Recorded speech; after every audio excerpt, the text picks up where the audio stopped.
apabila sebahagian umat Nabi Muhammad menyaksikan kiamat. Hati-hati, satu orang bila dia tengok peristiwa kiamat, ketahuilah dia adalah penghuni neraka Jahannam, khalidina fiha, penghuni yang kekal selama-lamanya.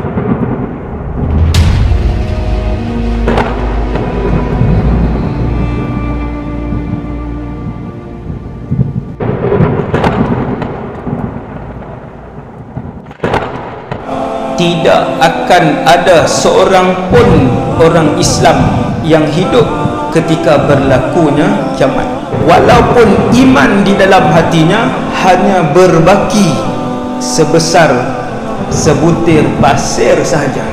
Ini bukan saya sebut ni, yang Nabi sebut lebih kecil, maka dia akan mati sebelum berlaku kiamat. Dengan angin sejuk yang keluar daripada Yaman ataupun Syam, dalam riwayat yang kedua, angin itu angin sejuk.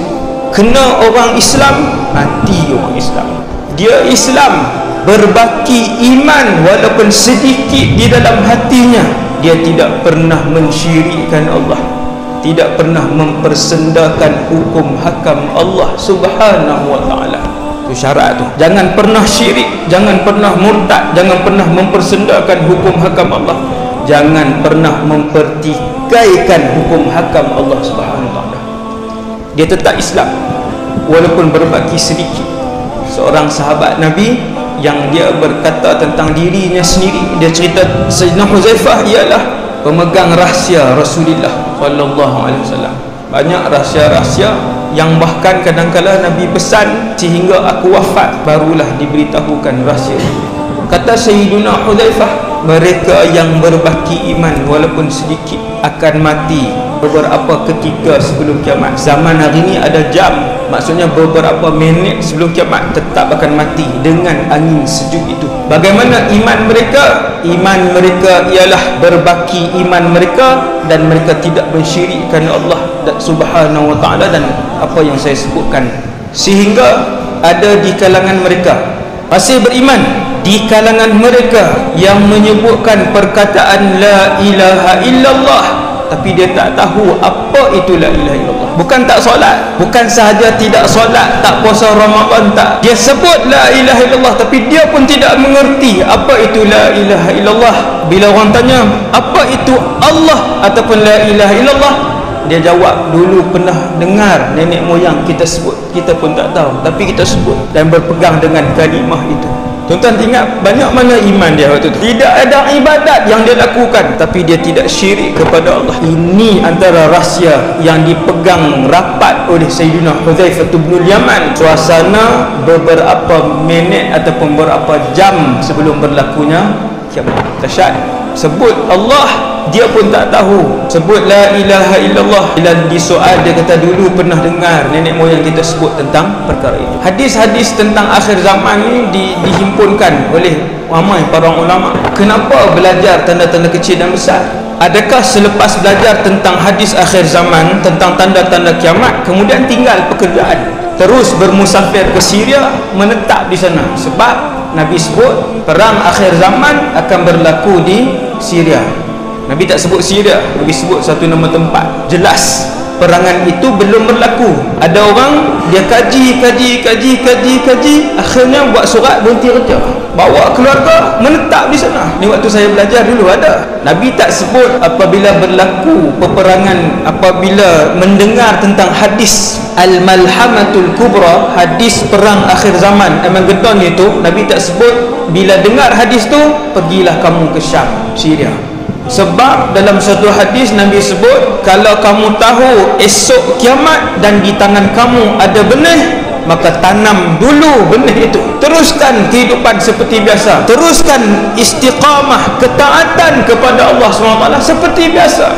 Orang Islam apapun yang berlaku, dia dengan tanggungjawab dia dan juga amanah dia kepada Allah Subhanahu Wa Taala yang mesti dia tunaikan. Sebagai hamba, lunaskan tanggungjawab kepada Allah Subhanahu Wa Taala. Solat, kemudian ada keluarga. Kecualilah bila sampai pada masanya, ini kita belajar tentang hadiah-hadiah akhir zaman ni untuk kita amalkan. Hidup seperti orang Islam biasa, buat tanggungjawab kepada Allah, kepada keluarga, jiran, rakan-rakan, ibu ayah semuanya. Kecualilah datang hukum hakam yang berkaitan dengan hadis akhir zaman untuk kita amalkan, untuk kita jalankan, maka waktu tu kita laksanakan hukum hakam tersebut. Contoh apa? Contoh macam ni, mudah faham. Contoh, antara tanda kecil kiamat yang belum berlaku, keluarnya Imam Mahdi. Ratusan sahabat mendengar hadis ini, ratusan, puluhan sahabat meriwayatkan cerita tentang keluarnya Imam Mahdi, sehingga menjadikan zuhurul Mahdi, keluarnya Imam Mahdi, di antara hadis yang mutawatir ma'nawi, lebih tinggi daripada hadis sahih, atas lagi, maksudnya sangat kuat sebab bilangan sahabat yang meriwayatkan tu berpuluh-puluh orang cerita ni. Maka Nabi sebut apabila keluarnya Imam Mahdi, beliau akan dibai'ah di Makkah Al-Mukarramah, Masjidil Haram, bainar rukni wal maqam. Dia akan dibai'ah oleh para ulama yang pertamanya, ulama-ulama yang datang. Jangan tinggal para ulama, jangan tinggal para ulama yang rabbani, yang saleh, yang alim, yang saleh, yang muslih. Mereka inilah sampai dalam syurga akan disoal oleh penghuni syurga tentang itu dan ini. Di barzakh, di mahsyar, dalam syurga, ketiga-tiga ni ada dalil, ada hadisnya. Bagaimana orang ramai bersoalkan para ulama, masih bertanyakan alim ulama di tiga tempat ini. Maka bila Imam Mahdi keluar, ratusan yang pertama membai'ah Imam Mahdi mesti berlaku di Masjidil Haram, mesti berlaku di situ. Dia ada kriteria dia yang tak boleh diubah, yang telah digaris rapi oleh Rasulullah sallallahu alaihi wasallam, dan orang-orang terawal yang membai'ah beliau adalah para ulama. Maka Nabi pun sebut, apabila kalian mendengar bahawa beliau sedang dibai'ah, telah dibai'ah, maka pergilah walau habwan 'ala salji, walaupun kalian terpaksa merangkak di atas salji. Waktu tu kena pergi, waktu tu kena pergi, tapi kena belajar juga fiqh jihad, hukum hakam fiqh yang berkaitan dengan tuntutan jihad. Kena pergi. Orang yang ibu dia sakit dan dalam keluarga dia hanya dia seorang saja yang ada untuk menjaga ibu dia, adakah dia kena pergi dan tinggalkan ibu dia? Dia ada hukum hakam dia. 4 beradik laki-laki yang ada dalam keluarga, apakah keempat-empat kesemuanya wajib? Banyak hukum hakam yang berkaitan, kena belajar, mesti belajar. Dengan sebab itu yang akan menyertai peperangan itu hanya 2 kumpulan, 2 syarat saja. Yang pertama, mereka yang ada iman, yang kedua mereka yang ada ilmu. Mesti ada ilmu. Itu kenapa kita mempelajari hadis-hadis akhir zaman, tanda kiamat kecil, tanda kiamat besar. Nombor 2, kata para ulama, di dalam tanda kiamat kecil dan besar hadis akhir zaman ini ada banyak perkara yang berkaitan dengan akidah dan i'tiqad kita, yang berkaitan dengan akidah dan i'tiqad kita. Dan yang ketiganya, meningkatkan iman kita. Ini saya sebut ini dulu, supaya orang yang belajar ni dia tak buat benda yang salah, dia tak buat keputusan yang salah. Macam yang saya sebut tadi, berhenti kerja, pergi musafir, tinggal anak-anak, supaya kita tidak membuat keputusan yang salah. Meningkatkan iman kita. Mana-mana hadis pun meningkatkan iman kita. Antara hadis yang sangat membuatkan kita tingkat iman, percaya dengan kenabian Rasulullah sallallahu alaihi wasallam, ialah bila kita tengok Nabi sebut tentang benda-benda yang akan berlaku di akhir zaman. Nabi sebut bahawasanya, ketahuilah apabila kalian melihat tanda-tanda kiamat ini yang aku sebut, ketahuilah kiamat sudah hampir. Bulan terbelah 2, insyiqaqul qamar. Bila berlaku? 1400 tahun yang lalu dah berlaku, lama dah. Kemudian Nabi sebut, setelah selesai semua tanda kiamat ini, kalian akan melihat tanda besar yang pertama akan muncul. Sebelum keluar tanda besar yang pertama itu, kalian akan melihat beberapa tanda lain. Antaranya surutnya Buhairah Tabariyah, sungai Tabariyah, tasik Tabariyah yang berada di antara negara haram Israel dan Syria dan Palestin. Ada satu tasik yang luas. Apabila tasik itu mula surut, ketahui Dajjal semakin hampir. Nak tahu dekat muncul Dajjal, dua hadis. Yang pertama 3 tanda, kemudian hadis yang kedua. 3 tanda yang pertama surutnya tasik itu.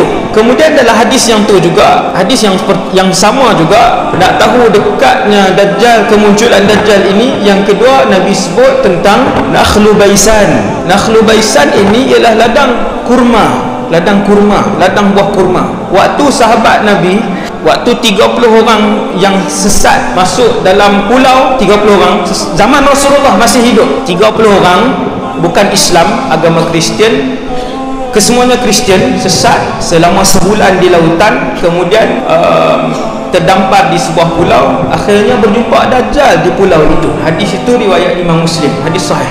Jumpa Dajjal. Dajjal tanya 3 soalan. Yang pertama tasik Tabariyah, Dajjal tanya sudah kering ataupun belum. Tersebut banyak. Dajjal kata ketika air itu mengalami kekeringan, maka ketahuilah aku hampir keluar. Ketahuilah ketika kalian melihat air itu mengalami kekeringan, ketahuilah hampir sampai masa aku keluar, kata Dajjal. Itu perbualan dalam Sahih Muslim di antara Dajjal dengan 30 orang tadi. Akhirnya 30 orang tu sahabat tadi dia masuk Islam. Soalan kedua Dajjal sebut, Dajjal tanya Nakhlu Baisan itu. Dajjal tanya ladang Baisan masih berbuah? Yang 30 orang tu jawab, ya masih berbuah, kurmanya masih banyak, ladang itu masih mengeluarkan kurmanya yang banyak. Hari ini tuan-tuan, ladang Baisan ini 2019 sebatang kurma pun tak ada dah. Dajjal sebut ketika itu, ketika kalian mendapati dia tidak lagi berbuah, maka dekatlah zaman aku keluar. Yang ketiga yang disoal oleh Dajjal ialah Ainu Zughar. Ain Zughar ini disebutkan oleh para ulama hari ini. Ain Zughar itu merujuk kepada laut mati. Kata Dajjal, apabila kalian melihat Ain Zughar itu semakin surut, ketahuilah masa untuk aku dibebaskan semakin hampir. 1400 tahun yang lalu, sejak 1400 tahun yang lalu, tanda kiamat kecil telah pun berlaku. Ada tak ustaz tanda kiamat kecil yang disaksikan oleh Rasulullah? Ada. Apa? Kelahiran Nabi sendiri, peristiwa Nabi dilantik menjadi Rasul, itu tanda kiamat. Serigala Uhban yang bercakap, bulan terbelah 2, kesemua tanda kiamat itu ada berapa belas tu berlaku ketika Nabi masih hidup. Maksudnya dah lama. Ya, sudah lama. Kalau macam tu, setelah 1441 tahun, berapa yang sudah berlaku? Maka ramailah para ulama senaraikan tanda-tanda kiamat yang sudah pun berlaku, sangat banyak. Tanda kiamat kecil ni saya tengok paling banyak dihimpunkan oleh para ulama, dia tidak melebihi 180. Kalau tak silap saya, ni bacaan lama saya. Yang dihimpunkan oleh para ulama keseluruhannya tidak melebihi 200 tanda kecil kiamat. Yang dah berlaku melebihi 100. Daripada 100 lebih ini sampai kepada satu tahap, iaitu tanda besar kiamat yang pertama. Untuk membuatkan kita semua ni faham, anak-anak kita faham, saudara mara kita faham, kita ni dengan tanda besar kiamat yang pertama jauh ke dekat, maka kita melihat dua hadis ni. Yang pertama hadis yang saya cerita kat tuan-tuan tadi, yang 3 tanda tadi. Hadis yang kedua ialah apabila disebutkan oleh Rasulullah SAW, Nabi sebut inna amamad dajjal sinina khadda'ah. Nabi sebut dalam satu hadis yang sahih, riwayat yang banyak, riwayat yang pelbagai, beberapa turuk, sesungguhnya dekat-dekat dengan zaman kemunculan Dajjal. Tadi kita tengok dah 3 tanda, 3 dah berlaku, cuma belum kering sepenuhnya aja. Sedang berlaku dengan amat banyak. 3 tanda tadi. Hadis yang kedua ni, hadis ini tuan-tuan yang berkaitan dengan Dajjal ini menceritakan suasana dekat-dekat dengan kemunculan Dajjal. Apa yang akan berlaku? Nabi sebut inna amamad dajjal, sesungguhnya dekat-dekat dengan kemunculan Dajjal sinina khadda'ah ataupun sanawatun khadda'at. Nabi sebut tahun-tahun yang penuh dengan penipuan, tipu di sana sini, sehingga satu-satu penipuan itu apabila disebarkan daripada barat diketahui oleh penduduk di timur.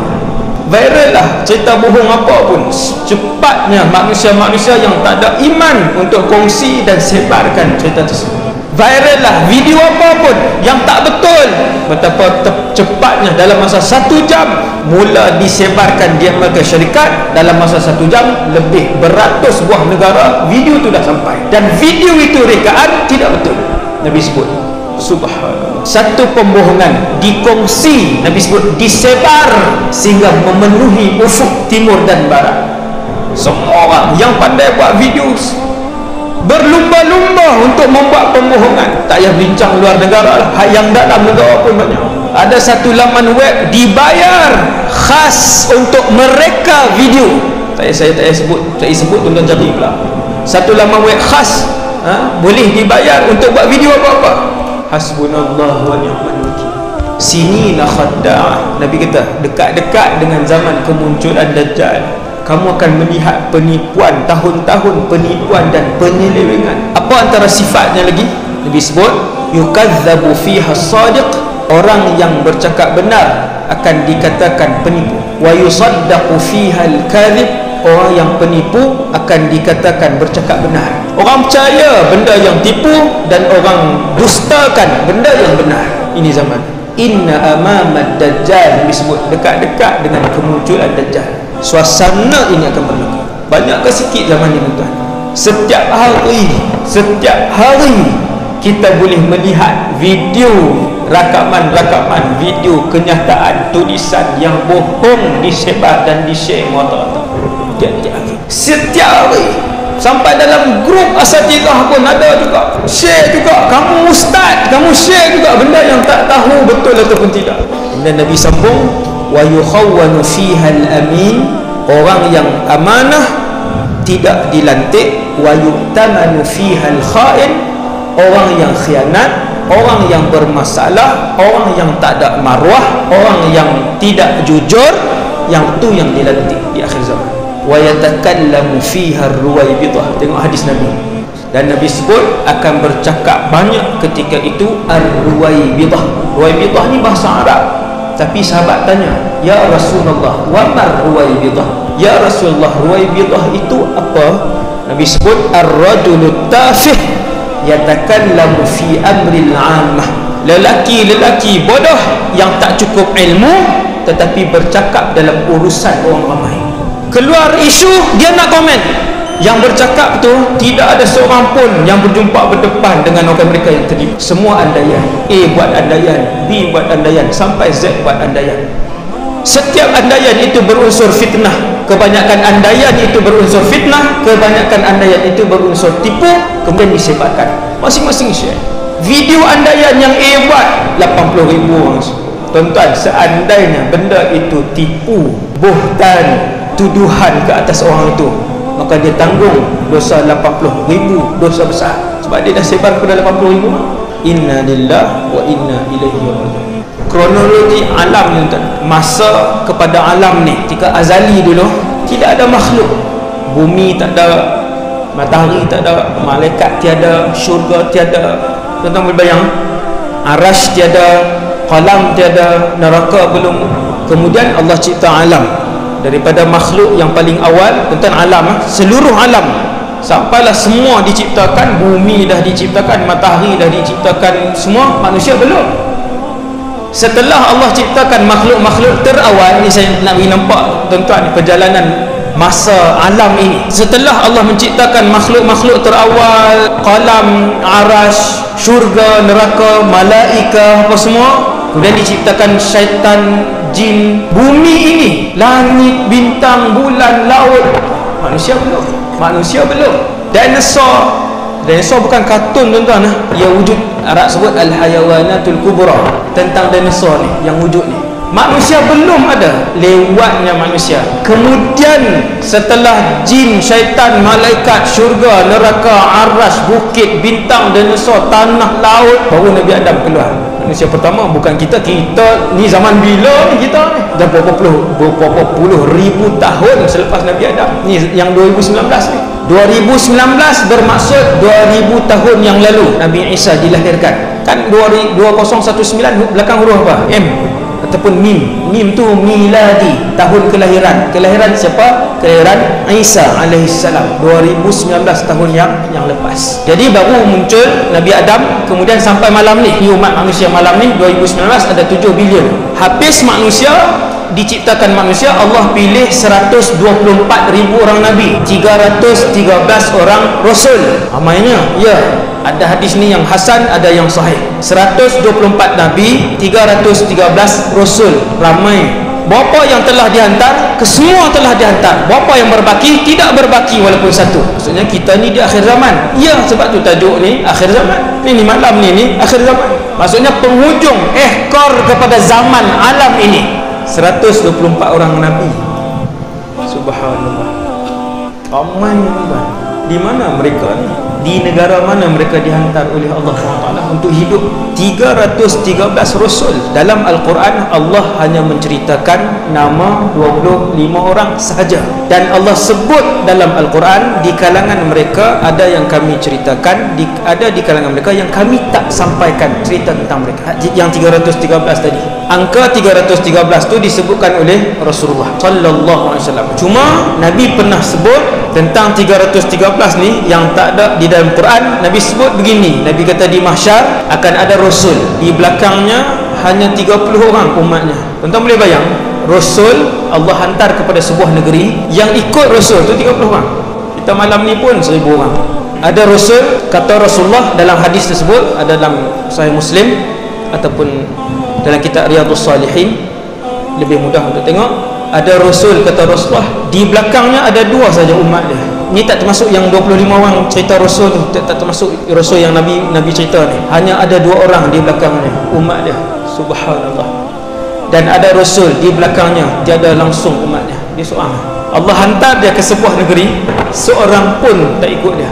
Siapa Rasul tu? Wallahu alam. Nanti insya-Allah dalam syurga kita bakal carilah Rasul tersebut, insya-Allah. Tuan-tuan sekalian, Allah hantar para Nabi dan Rasul. Kemudian apabila datang penutup kepada segala Nabi dan Rasul, maka ketahuilah itu sudah dekat dengan kiamat. Daripada 124,000 orang Nabi ni, yang nombor 124,000 ialah Muhammad sallallahu alaihi wasallam. 313 orang Rasul ini, yang nombor ke 313 namanya Muhammad sallallahu alaihi wasallam. Dia telah pun diutuskan. Dia penutup. Kemudian Nabi cerita, pada zaman aku hidup dan zaman umat aku akan berlaku tanda-tanda kecil, tanda-tanda besar, dan sebahagian umat Nabi yang sangat malang, amat malang, mereka menyaksikan kiamat. Kumpulan malang yang kedua siapa tuan-tuan? Berita terburuk kepada umat Nabi Muhammad. Nombor 2, berita nombor 2 terburuk kepada umat Nabi Muhammad. Yang menyedihkan, kedua-duanya belum berlaku. Yang pertama kiamat, yang kedua hidup pada zaman Dajjal. Kedua-duanya belum berlaku. Nas'alullah as-salamah. Semoga Allah memelihara kita semua. Kita pernah mendengar hadis akhir zaman nanti akan datang satu zaman, satu tempoh zaman tidak ada orang miskin. Tidak ada orang miskin. Waktu tu semua orang kaya, tidak ada jenayah yang berlaku di atas muka bumi Allah. Binatang-binatang berbisa pun tidak lagi berbisa. Anak-anak kecil, kata Rasulullah, bermain dengan ular. Punya barakah zaman itu. Zaman bila? Dah berlaku ke belum? Kita mendengar hadis bahawasanya akan berlaku perang besar. Nabi sebut peperangan itu adalah perang terbesar dalam sejarah kewujudan manusia, anak Adam. Adakah sudah berlaku perang tu? Pun belum. Kita pernah mendengar hadis bahawa Nabi sebut satu hari akan sampai satu masa kalian sudah tidak lagi mampu untuk melakukan ibadah yang banyak. Badiru bil a'mal fitanan ka qita'il lailil muzlim. Sebelum sampai satu kemuncak zaman fitnah yang gelap gulita, sehingga ketika itu semua orang tanpa kecuali, beriman ke tak beriman ke, susah untuk melakukan ibadah. Yusbihur rajulu mu'minan, pagi itu dia beriman, yumsi kafiran, petang sudah pun murtad kafir. Wa yumsi mu'minan, petang itu masih lemah Muhammad, wa yusbihu kafiran, pagi esok sudah pun murtad, sudah pun kafir. Wal'iyadzubillah. Itu zaman bila pula?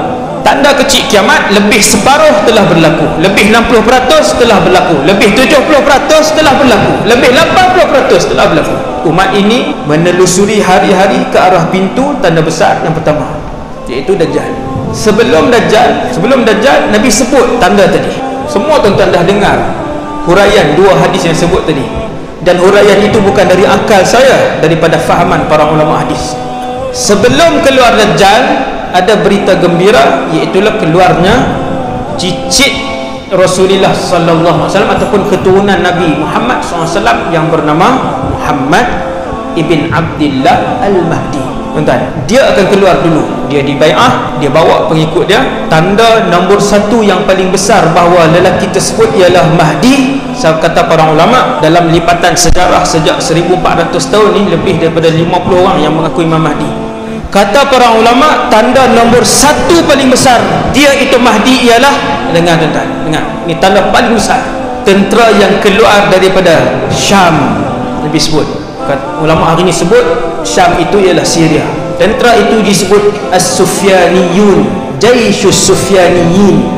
Apabila Imam Mahdi dibai'ah, tentera ini terus keluar, pasukan yang besar untuk berperang dengan Imam Mahdi yang baru dibai'ah di Makkah. Itu pengikut baru-baru mula datang. Tentera ni keluar daripada Syria, melalui jalan mana wallahu alam, tapi jalan ni je, tak ada jalan lain. Kemudian dia akan sampai ke Madinah dulu. Bila sampai ke Madinah, ini ulama sebut, fa idza kanu bi baida'a minal ard, bila mereka sampai di Madinah, yukhsafu bi awwalihim wa akhirihim, maka mereka ditelan kesemuanya oleh bumi. Bumi akan terbuka macam tu, menelan tentera tadi.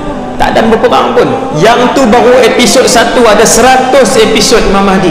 Ada 100 episod Imam Mahdi. Tu baru episod 1, baru dia dibai'ah dan tentera tu keluar. Sampai di Madinah ada satu kawasan, Allah SWT buka tanah tu, ditelan kesemuanya. Yang selamat 1 atau 2 orang sahaja. 1 atau 2 orang sahaja yang selamat. Mereka inilah yang datang sebarkan berita bahawa tentera kami ditelan kesemuanya. Kata para ulama, itulah petanda yang paling besar bahawa lelaki yang dibai'ah di dalam Masjidil Haram tadi, dia adalah Al-Imam Muhammad ibn Abdullah Al-Mahdi, keturunan Rasulullah sallallahu alaihi wasallam yang saleh.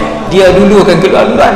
Imam Mahdi keluar dulu, kemudian dia akan pindahkan pusat pemerintahan Islam waktu itu ke Baitul Maqdis ataupun ke Syam, secara tepatnya Syria dan Palestin. Di situ pusat pemerintahan, di situ pusat askar, kem pertahanan umat Islam.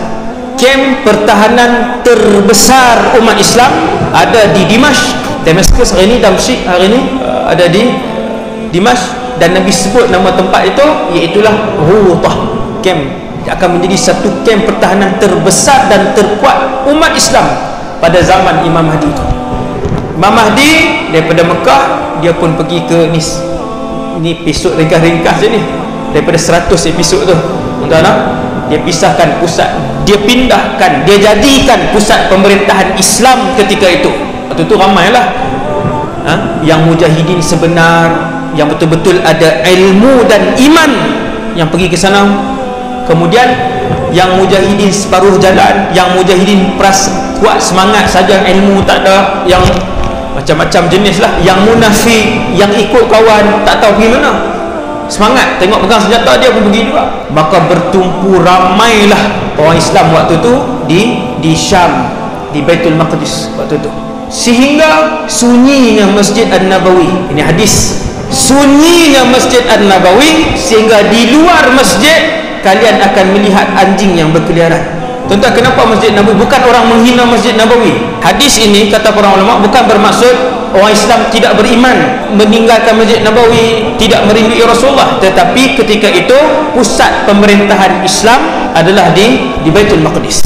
1 hari sebelum kemunculan Dajjal, Baitul Maqdis akan kembali berkembang, akan kembali pesat, akan kembali meriah, sehingga sunyi Masjidun Nabawi. Ada orang pergi tapi sangat sunyi. Dia tak macam hari ini kan. Hari ini kan puluhan ribu setiap masa puluhan ribu orang Mekah dan Madinah.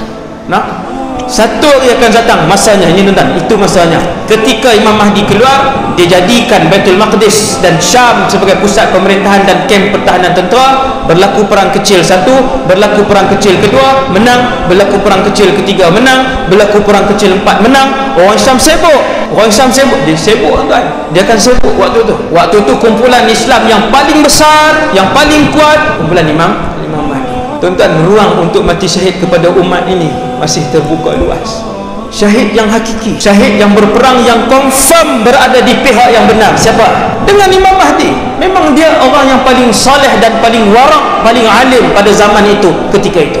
Nombor satu, dia yang paling saleh, paling alim, paling warak, dan confirm betul tindakan dia, confirm betul, kerana dia diilhamkan oleh Allah Subhanahu wa taala. Dia bukan lelaki biasa, dia diilhamkan oleh Allah, turunan Nabi sallallahu alaihi wasallam. Berlaku perang 1, perang 2, perang 3, semua menang. Perang 4, kemudian kemuncak peperangan. Kemuncak perang di Palestin ke di Syria? Di Syria. Satu negeri dalam Syria pada hari ini. Negeri itu Nabi tak sebut, tetapi daerah itu ada di dalam negeri yang bernama Halab. Dalam bahasa Inggeris dia panggil Aleppo, dalam bahasa Arab disebut Halab. Di dalam Halab itulah akan berlaku peperangan terbesar dalam sejarah kemanusiaan. Tu episod nak dekat 50 dah tu, dapat dekat 50-60 tu. Episod dia sangat panjang. Orang Islam sama dengan pasukan mujahidin yang sebenar, Imam Mahdi sangat sibuk waktu tu, terlampau sibuk. Ketika itulah seluruh bangsa kafir di dalam muka bumi Allah ini akan bergabung dan bersatu di bawah satu bendera. Amerika akan bergabung dengan Eropah, akan bergabung dengan China, akan bergabung dengan Rusia waktu tu.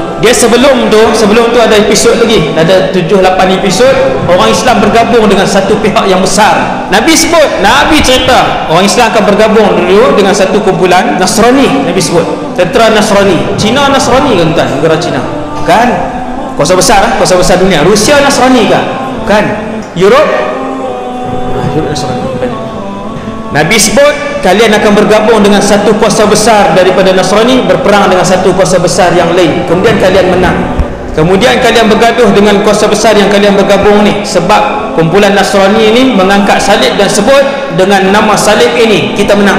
Maka orang Islam pun marah, lalu bergaduh. Tentera bersekutu yang dulu kita orang Islam ketika itu bersama dengan mereka, bergabung dengan kumpulan ni. Waktu itulah berlaku Al-Malhamatul Kubra, Armageddon tu, peperangan terbesar sejarah kewujudan manusia, paling besar. Ketika itu orang Islam sahaja dan kesemua bangsa kafir bergabung. Dah bayang tengok satu lawan berapa? Waktu tu bukan 1 lawan 100 dah. Melihat jumlah tentera sahaja,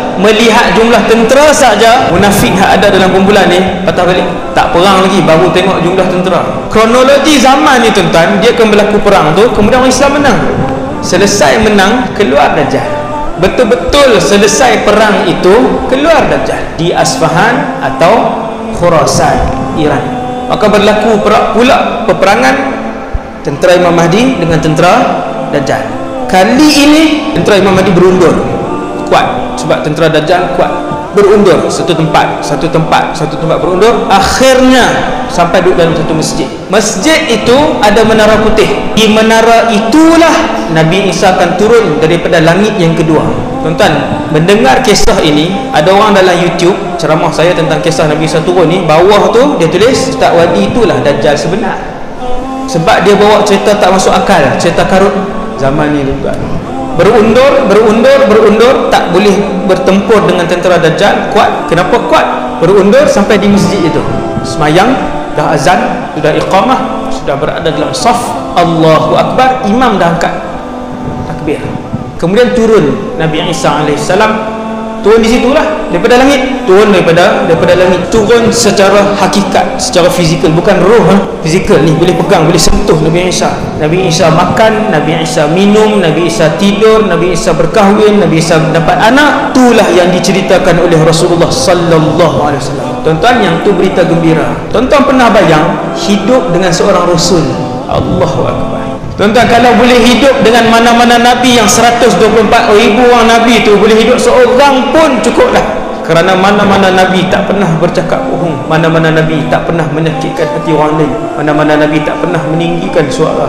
Akhlak setiap Nabi adalah baik. Apatah lagi tuan-tuan, Rasul itu adalah ulul azmi, Isa ibn Maryam alaihi salatu wassalam. Tuan-tuan boleh bayang macam mana ibadat dia? Nabi Isa akan beribadat waktu tu. Dia akan solat, puasa Ramadan, keluarkan zakat. Sama manusia yang boleh disentuh, manusia. Kemudian yang duduk dalam masjid yang takbir lambat sikit ni, yang geng-geng belakang ni sedar Nabi Isa turun, menyedari Nabi Isa sedang berjalan turun daripada, dia akan turun di menara tuan-tuan. Menara tu berwarna putih dan masjid itu berada di timur Damsyik. Hari ini masjid itu disebutkan oleh para ulama, antaranya Imam Ibn Taymiyah sendiri dia sebut masjid itu adalah Masjid Al-Umawi. Turun, kemudian habis solat, Imam Al-Mahdi memberikan pemerintahan, menyerahkan kuasa pemerintahan kepada Isa ibn Maryam. Kemudian Nabi Isa pun bawa keluar daripada sebuah pintu. Bila buka, di depan pintu, di depan sekali telah pun tunggu Dajjal dan juga puluhan ribu tentera. Bila Dajjal tengok Nabi Isa, menggeletar seluruh tubuh Dajjal, menggeletar. Lalu dia pun berlari selaju angin yang bertiup kencang. Dajjal ni laju, dia pun berlari daripada masjid tu di Syria. Nabi tak sebut Syria, tapi Nabi sebut masjid itu di Dimashq. Yang tu jelas Nabi sebut Dimashq, hadis sahih. Nabi Isa akan turun di masjid di Dimashq, itu disebut oleh Rasulullah SAW. Kemudian Dajjal akan lari, dia bawa semua tentera dia yang hebat tadi ni. Tapi bila berjumpa dengan Nabi Isa, tentera-tentera Dajjal apabila mencium keharuman Nabi Isa, mati, lari semua pergi ke Palestin. Lari sampai ke Palestin, Nabi sebut tempat mereka berlari itu, sampai ke satu tempat yang bernama Babul Lud, Bab Al-Lud. Di situlah Dajjal akan dibunuh. Tak ada perang kan? Tak ada perang. Dajjal lompat, terbang masuk. Tak ada. Dajjal bayang Avengers tu simpan kan? Tahu dah? Bayang tembak dengan mata Nabi Isa pun terpis. Tak ada. Nabi Isa sampai di Babul Lud, kepung Dajjal, dia keluarkan tombak dia ataupun pedang dia, dia tusuk, mati. Betapa lemahnya Dajjal. Kemudian habis, mati. Kemudian balik. Sebelum balik, saki-baki tentera yang berapa puluh ribu tadi ni, yang hebat-hebat, yang kuat tadi ni, kesemuanya menyorok di belakang-belakang bangunan, di belakang-belakang batu, di belakang-belakang pokok. Keseluruhan batu dan pokok tu bercakap, wahai Muslim, datang di belakang aku ada tentera, mari bunuh dia. Kecuali satu pokok sahaja, pokok Gharqad. Kawasan-kawasan yang ditanam di negara haram Israel, Gharqad. Ada satu kawasan di Israel, saya tak ingat dah, akan dibunuh. Habis kesemuanya, mati. Kemudian apa jadi pada zaman tu? Bermulalah zaman keberkatan alam ini. Allah mengarahkan setiap inci bumi untuk mengeluarkan kesemua keberkatan. Allah arahkan setiap inci langit untuk menurunkan kesemua keberkatan. Waktu tu berkat. Orang nak tanam, orang baling saja waktu tu. Petani masuk kebun dia baling. Gandum, bijirin gandum bukan lagi sebesar-besar yang tuan-tuan tengok ni. Bijirin gandum, satu bijirin tu besar ni, keberkatan. Pada zaman itu tidak ada orang miskin di kalangan orang Islam, kesemuanya kaya, sehingga kan apabila zakat dikeluarkan, tidak ada orang yang layak menerima zakat. Bukan tak layak ni maksudnya tak ada orang minta, semua orang tolak. Bila nak bagi zakat, kata, minta maaf, saya pun duit banyak lah ni, tak tahu nak buat apa dah, tolong bagi tahu Ustaz, kawasan mana yang paling miskin dalam negeri ni. Mereka pun sebut satu kawasan paling miskin di sini, kawasan paling susah di sini, ke situ. Orang pun pergi ke situ, orang-orang situ pun tolak zakat. Kami yang dalam bank pun dah 3-4 tahun dah tak keluar duit, dia kata yang dalam bank, satu yang di poket pun banyak ni. Apabila zaman keberkatan ni berlaku dua kali yang begitu mewah dan berkat, sehingga binatang-binatang berbisa tidak berbisa, kanak-kanak bermain dengan ular, dengan semua berbisa, tidak berbisa, ada orang susah dan sebagainya. Berlaku dua kali, zaman Imam Mahdi dan Nabi Isa sekali, serentak hidup tu. Imam Mahdi dengan Nabi Isa, Dajjal dah mati, serentak hidup. Yang kedua berlaku iaitu pada zaman Umar bin Abdul Aziz. Zaman bila tu? Akan berlaku. Tak payah nak fikir dah, pintu rumah tak kunci, nak tinggal rumah sebulan, Allahu Rabbi, tak ada orang nak kutuk, nak cakap perkataan tak elok, semua hidup dalam keadaan aman dan iman. Habis Imam Mahdi wafat sebelum Nabi Isa, sebab Nabi Isa akan hidup 40 tahun, lama. Nabi Isa akan hidup berkahwin, beranak pinak selama 40 tahun. Imam Mahdi wafat dulu, kemudian Nabi Isa hidup sebagai seorang ketua waktu tu, Rasul. Tak ada khilaf dah waktu tu, rujuk satu je, Rasul, tak ada khilaf. Kemudian keluar tanda besar kiamat yang seterusnya, iaitu Ya'juj wa Ma'juj, Dajjal, Nabi Isa, Ya'juj wa Ma'juj. Ni belum lagi yang 7 lagi tuan, belum lagi yang 7, masih jauh perjalanan dia. Keluar Ya'juj wa Ma'juj di zaman ni akan berlaku. Waktu tu Allah arahkan, wahai Isa, bawa umat Islam naik ke Tur, Bukit Tur, Gunung Tur, bawa. Sebab sebentar lagi akan keluar. Ni kita tertanya-tanya, siapakah tentera terkuat dunia? Tadi waktu berperang tadi, tentera paling kuat sekali ialah tentera yang dipimpin oleh Imam Mahdi. Keluar Dajjal, Imam Mahdi dah tak mampu dah, berundur-berundur sampai dikepung. Keluar Nabi Isa, kuat tentera yang dipimpin oleh Nabi Isa. Tiba-tiba keluar Ya'juj wa Ma'juj. Allah ilhamkan, wahyukan kepada Isa, wahai Isa, tentera yang sedang keluar ini tidak dapat ditandingi oleh kalian. Jangan cuba untuk bertempur dengan mereka. Tuan bayang tengok, ramai mana pasukan ini, ganas mana Ya'juj wa Ma'juj. Dia bukan jin, dia bukan binatang, dia bukan malaikat, mereka adalah manusia, tapi sangat ganas dan bilangan mereka sangat banyak. Sekali dia lalu tasik, dia minum saja, bukan mandi dah, bukan buat kenduri, dia minum saja, kering tasik itu. Sejuta kering ke tuan-tuan? Kalau sejuta, tasik luas, tentera tu lalu minum je, kering tasik. Tentera di belakang tak sempat minum, datang tasik dah kering, dia kata ni yang depan ni minum lah. Wahai Isa, sedang keluar sekarang ini satu kumpulan tentera yang tidak boleh ditandingi oleh kalian. Mereka ni paling kuat.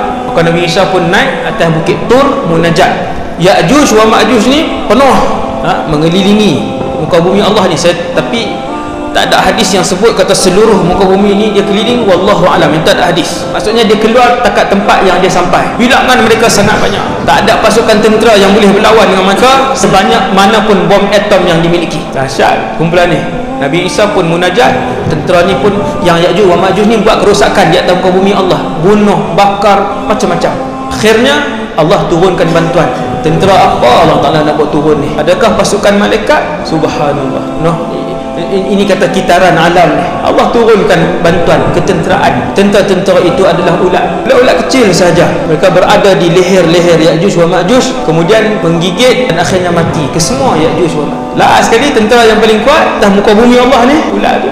Walillahi junudus samawati wal ard. Dan bagi Allah memiliki tentera-tentera yang ada di langit dan ada di bumi. Maksudnya seluruh kekuasaan itu kembali kepada Allah Subhanahu wa ta'ala. Kemudian selepas Ya'juj Ma'juj semua mati, Nabi Isa pun wafat.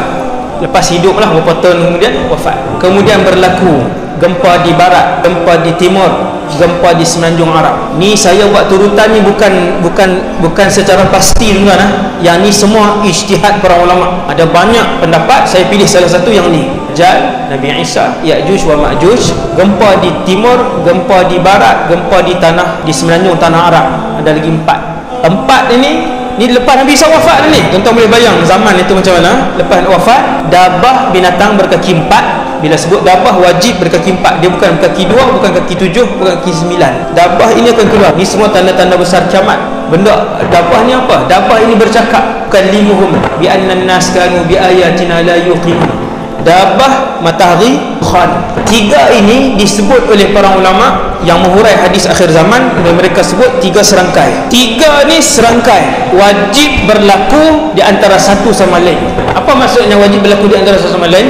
Maksudnya kalau dabah pagi, petang mesti matahari, esok mesti dukhan, asap tadi. Kalau pagi itu dukhan, asap. Kalau pagi itu dukhan, petang itu mesti dabah, pagi esok itu mesti matahari. Yang mana satu wallahu alam, tapi dia mesti berdekatan. 3 serangkai ini penutup. Yang ini tak ada khilaf.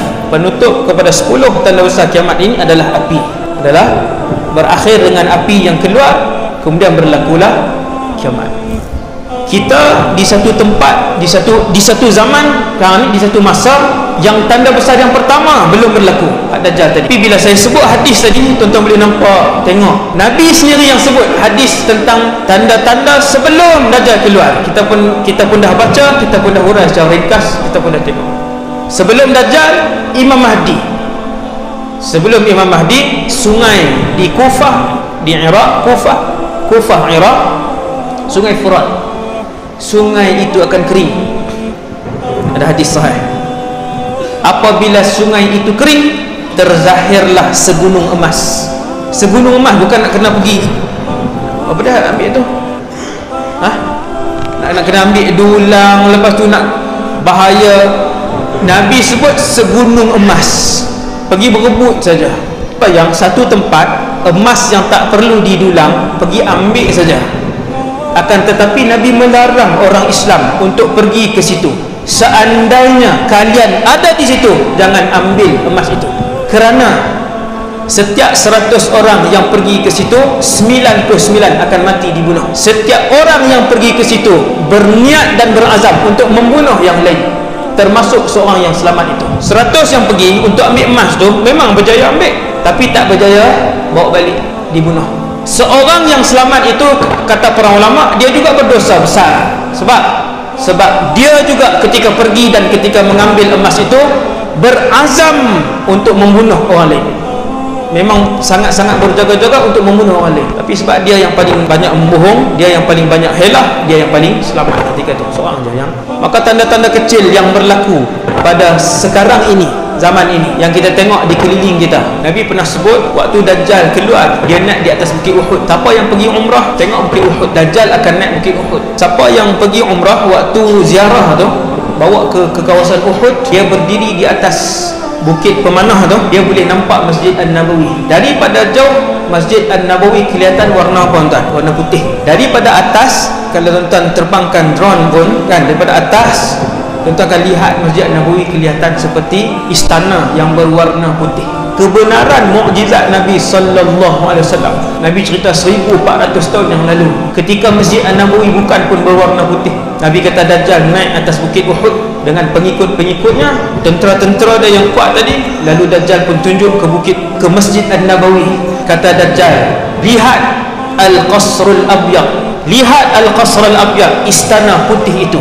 Waktu pergi umrah, berdiri atas bukit pemanah tu, tengok, nampak Masjid Nabawi daripada jauh, nampak dia punya menara-menara tu kan.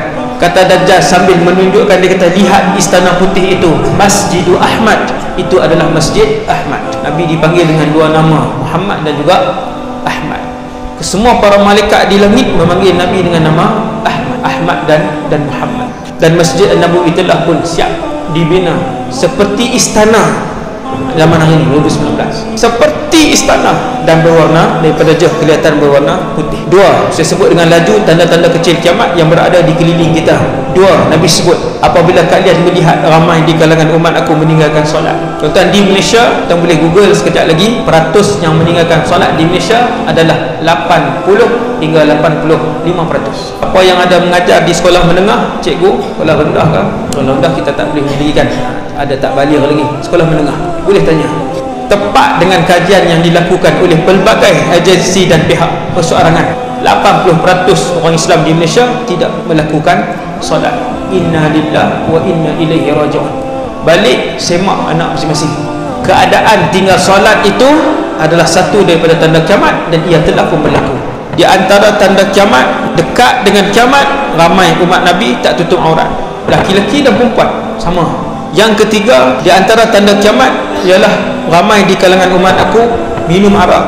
Sekarang boleh didapati dengan mudah, umur 16 ke, umur 15 ke, umur 14 pun boleh beli. Kita pernah buat spot check di sebuah sekolah, buat spot check, dapat handphone. Buka handphone, antara gambar yang ada dalam handphone itu selfie ketika minum arak beramai-ramai. Sekolah menengah, selfie, lupa delete selfie minum arak. Apabila ramai di kalangan umat aku minum arak sudah mudah didapati, ketahuilah itu antara tanda kiamat. Kemudian Nabi sebut yataqarabuz zaman, masa menjadi pendek. Tuan-tuan, daripada zaman Nabi Adam sehari 24 jam juga, walaupun tak ada jam. Sampai zaman Nabi Muhammad satu hari 24 jam itulah. Sampai malam ini 24 jam itu tidak berubah, tuan-tuan. Tetapi kata para ulama, antaranya Al-Imam Nawawi ketika menghuraikan hadis yataqarabuz zaman, sehingga kan tuan-tuan akan merasakan, kata Rasulullah, kalian akan merasakan setahun jadi macam sebulan, bulan jadi macam seminggu, minggu rasa macam sehari, sehari rasa macam 1 jam, 1 jam rasa macam sekali api dihidupkan, 1 saat. Masa muda hari ini seperti 1 saat. Dan itulah yang kita semua rasakan, yataqarabuz zaman. Apabila kalian mula merasakan singkatnya masa, ketahuilah kiamat sudah hampir. Tak rasakah? Tak rasakah Allah tarik keberkatan masa ni? Rasa, semua orang rasa. Semua orang rasa. No?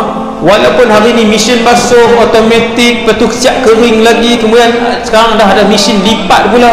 Di dapur ada mesin untuk basuh pinggan pula, kemudian dia kering, dia susun sendiri. Kemudian dalam rumah dulu ada sapu sampah, kemudian keluar vacuum, sekarang vacuum bergerak sendiri pula.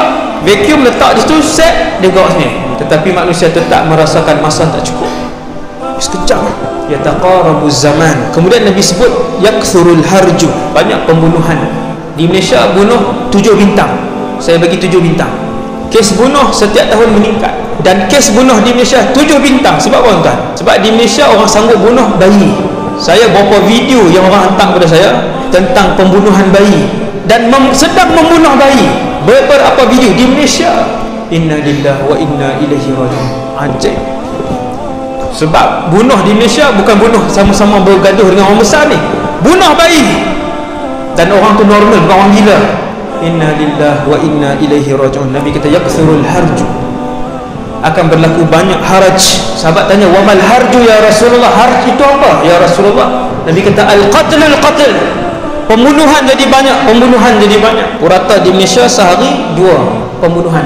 Setiap hari wajib ada pembunuhan 2 purata. Tuan-tuan boleh tengok ni, saya cakap ni statistik 1.5 hingga 2 setiap hari. Setiap hari yang dibunuh di atas berbagai sebab. Zuhurul qalam, banyaknya pen. Macam mana banyak pen? Nabi sebut zuhurul qalam. Teks hadis tu saya tak ingat, tetapi dia terjemahan dia ialah pen menjadi banyak. Ulama hari ni hurai, ramai orang menulis, penulisan menjadi banyak. Kita tengoklah penulisan pada hari ni, semua orang nak tulis, semua orang nak komen, kan? Benda apa pun yang berlaku, itu tanda kecil kiamat. Tanda kecil ni ada ratusan, tuan-tuan. Min asyratis sa'ah, kata Nabi sallallahu alaihi wasallam, di antara tanda kiamat kecil juga ayyatabahan nasu fil masajid, manusia berbangga-bangga dengan masjid yang cantik. Renovate saja menelan belanja juta. Mana-mana pun tempat berlumba-lumba untuk berbangga dengan masjid yang indah, yang solat tak ramai. Nabi sebut, ketika mana kamu tengok zaman kamu hidup itu manusia berlumba-lumba membangunkan masjid yang cantik tetapi penghuninya sedikit, itulah tanda dekatnya kiamat. Dan benda tu juga sudah pun berlaku pada zaman kita.